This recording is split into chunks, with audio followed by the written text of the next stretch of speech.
Today we're going to learn about tempo.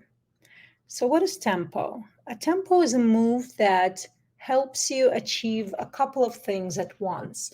So for example, we're going to develop a piece and threaten our opponent's piece. So they would have to waste time and defend. Another example of a tempo move would be developing a piece and checking our opponent's king. So they would have to, again, spend their time defending their king. So tempo is a move that helps you gain time. And if you are doing two things at once, then you are ahead of your opponent. If your opponent has to defend and spend time on making moves they don't want to make, then they are behind in time. So let's look at this game where a third grader beat a fifth grader.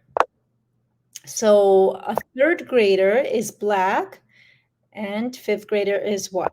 So we notice here that white has moved their bishop to c4. It looks like a good move because it looks like a developing move for the bishop, but black plays d5. So they're getting two things done here. They're moving their pawn forward into the center, occupying the center, but also attacking the bishop, forcing him to move. So first white trades the pawns, and then they move the bishop to b5. Now, again, at first it looks like a good move because white is checking the king. However, we know that in chess, checks are not always good moves.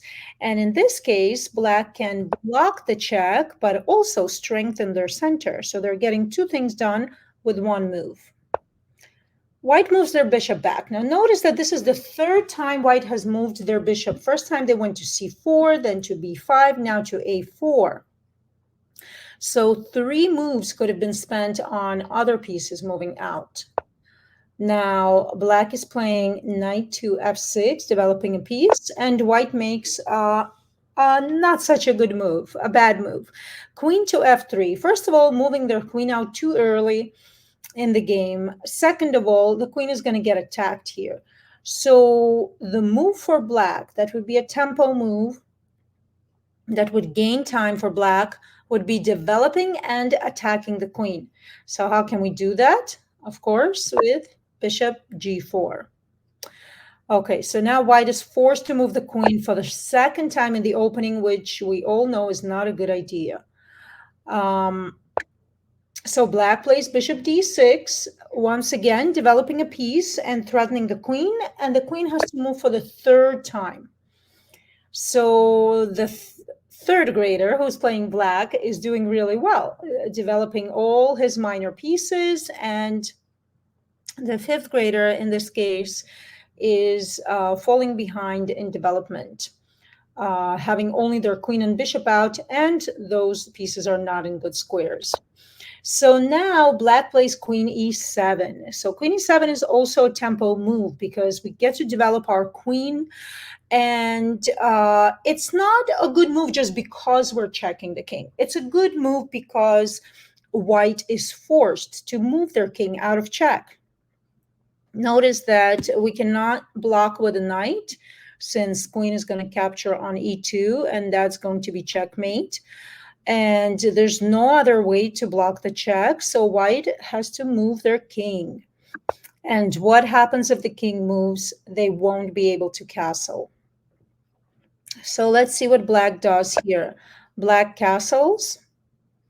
And, white here was already really tired of all these attacks that black is having with their bishop on e2, the queen on e2.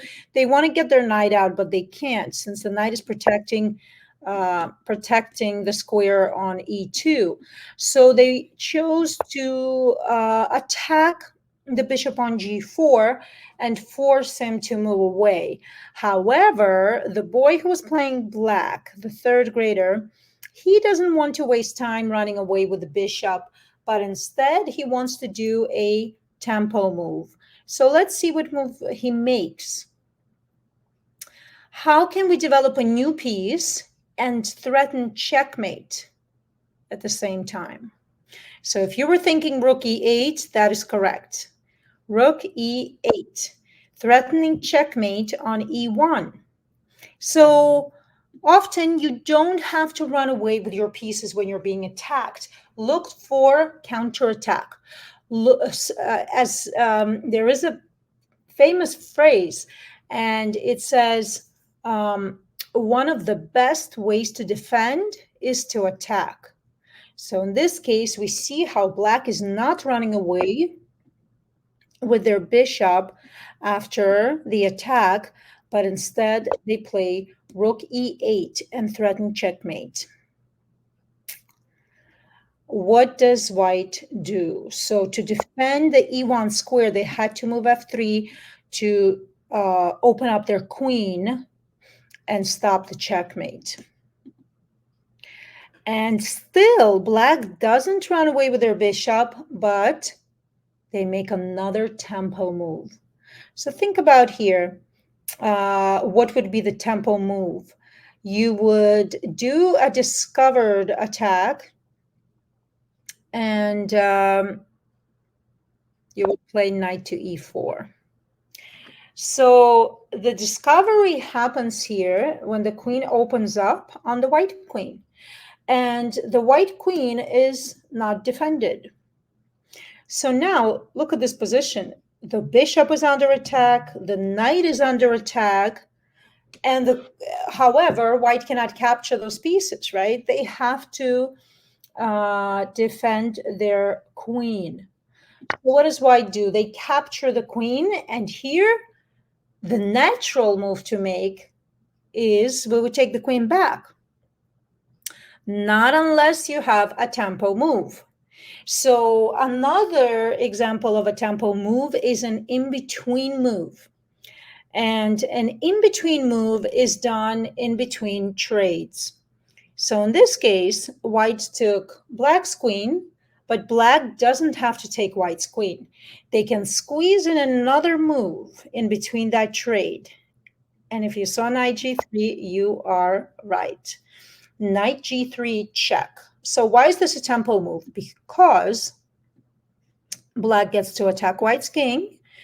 They get to do a fork on the king and the rook, and they are keeping their initiative going. They're keeping the attack going. They don't have to rush to take the queen just yet. Now, white played king f2, and once again, many people would think that it's time to get the queen back.